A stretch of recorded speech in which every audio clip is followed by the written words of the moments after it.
Now आपने offer accept कर लिया, बट उसके कुछ दिन के बाद अगर आपको बेटर ऑफर मिल जाता है तो जैसे ही आपको अच्छा ऑफर मिला, आप मेक श्योर हो कि अब तो मुझे एसेंचर में नहीं जाना है।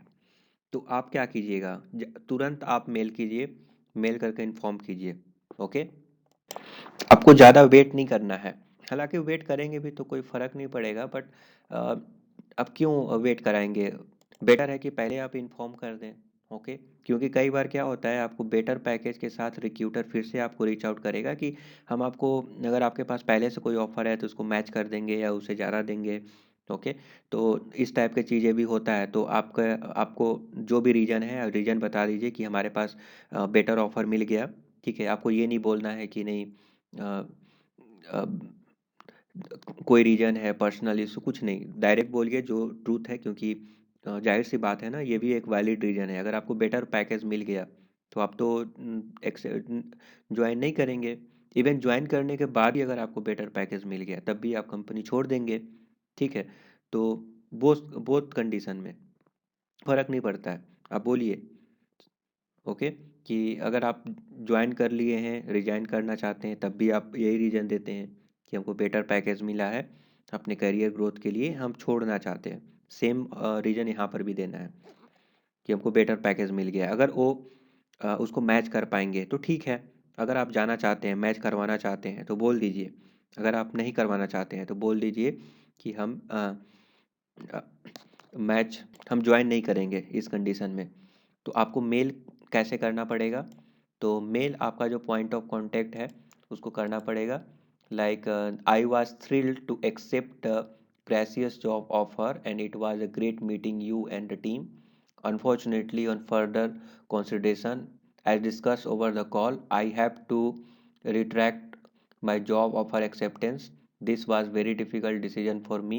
I apologize for this inconvenience and I realize this put the company in a challenging position to make a replacement. Many thanks for your help and time. I wish you the best of luck in filling the role. I would also like to leave the door open to work with the Accenture in the future. Should the situations should my situation change, I hope it will be not affect any future relationship with Accenture.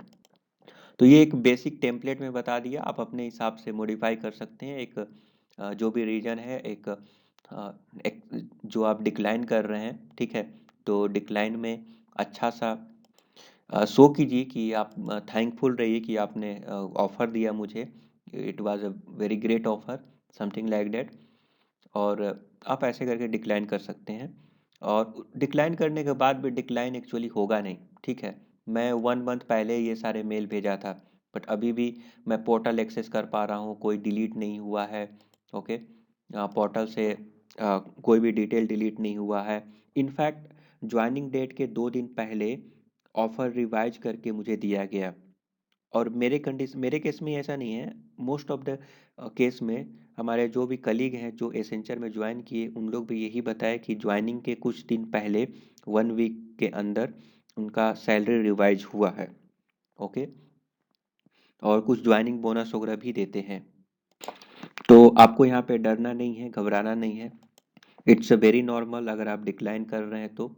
और इन decline करने के बाद भी आपको mail आएंगे, message आएंगे joining करने के लिए। आप बोलिए कि मैं मेल करके इन्फॉर्म कर दिया हूँ कि मैं ज्वाइनिंग नहीं कर रहा हूँ क्योंकि मुझे बेटर ऑफर मिल गया है। स्टिल अगर आप उसको मैच कर पाएंगे, अगर आप मैच कराना चाहते हैं तो डायरेक्ट बोलिए। इन कितना भी ऑफर हो, ठीक है, अगर आपको 12 का ऑफर मिला और कहीं अगर 25 का भी मिल गया तब भी बोलिए कि मुझे 25 का मिल गया, 27 कीजिए। 100%, 200% जितना करवाना है कि करवा सकते हैं आप। अगर उन लोग रेडी हो जाते हैं तो ठीक है, नहीं तो ठीक है, वो अपने रास्ते। कॉल आएगा, कॉल आकर आएगा तो आप बोलिए कि मैं ऑलरेडी रिक्वेस्ट किया हूँ सैलरी रिवाइज करने के लिए, अगर होता है तो मैं करूँगा, अदरवाइज मेरे पास बेटर ऑफर है। That's it. जितने भी मल्टीपल क्वेश्चंस आएंगे आपको ऑनबोर्डिंग से रिलेटेड, तो आपको वहाँ पे बिल्कुल भी वहाँ पे डरना घबराना और ऐसा नहीं है कि आप इंटरेस्टेड हैं, नहीं भी हैं, ज्वाइन नहीं भी करना चाहते हैं। ऐसा सोच मत कीजिए, डायरेक्टली यस नो जो भी है क्लैरिटी के साथ बता दीजिए। क्योंकि आपके पास अगर बेटर ऑफ़र है तो आप डेफिनेटली उसमें जाना चाहेंगे, अदरवाइज़ ऐसे ऑफ़र आते रहेंगे, ठीक है? थोड़ा बहुत ऊपर नीचे चलता है।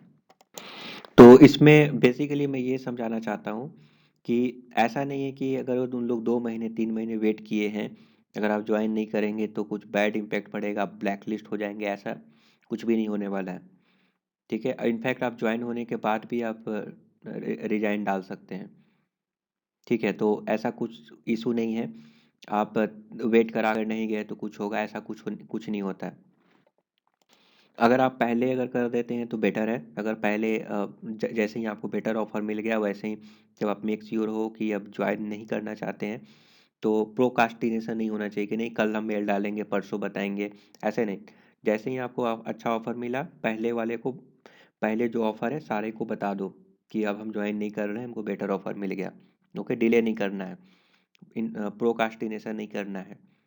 ओके, और कोई इम्पैक्ट नहीं पड़ेगा। इनफैक्ट ज्वाइनिंग के 2 दिन पहले भी आप बोल सकते हैं ज्वाइन नहीं कर रहे हैं, या ज्वाइनिंग डेट के दिन भी बोल सकते हैं हम ज्वाइनिंग नहीं करना चाहते हैं, कोई फ़र्क नहीं पड़ता है। तो अगर आप डिक्लाइन करना चाहते हैं ज्वाइनिंग डेट के दिन, उससे पहले कभी भी कीजिए, कोई फ़र्क नहीं पड़ता है। बट अगेन ये थोड़ा एक प्रॉपर नहीं होगा, ठीक है? बहुत ही ऑड फीलिंग लगेगा, तो बेटर है कि पहले ही आप बोल दीजिए और चिल रहिए। अदरवाइज अगर आप ज्वाइनिंग करना चाहते हैं तो ये जो एसेंचर का काउंटडाउन का पेज है, वहाँ पे जो जो भी डिटेल यहाँ पे मांगा जाए वो सारे डिटेल को आप प्रॉपर फिल कीजिए। ओके, सब कुछ करेक्ट होना चाहिए, वेरीफाई कीजिए, 2 बार 3 बार चेक करके उसके बाद सारे डिटेल को डालिए, और दैट्स इट मीन्स, और आपको कुछ नहीं करना है यहाँ पर।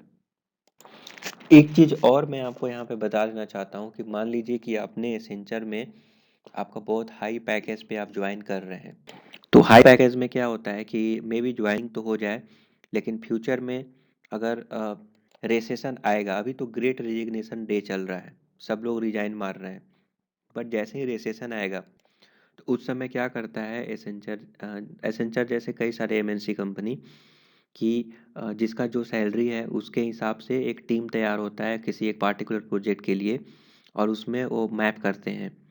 तो अगर किसी बंदे का अगर बहुत ज़्यादा सैलरी है, एक बंदा है उसका बहुत ज़्यादा सैलरी है, उसके बदले में 2 डेवलपर आ जाएंगे, तो उस कंडीशन में उन लोग ऐसा प्रीफर करते हैं कि वो 2 बंदे को ले लिया जाए और जिसका ज़्यादा सैलरी है उसको ना लिया जाए, क्योंकि कॉस्ट ज़्यादा है उसका, क्योंकि एट द एंड तो क्लाइंट ही बिल करेगा।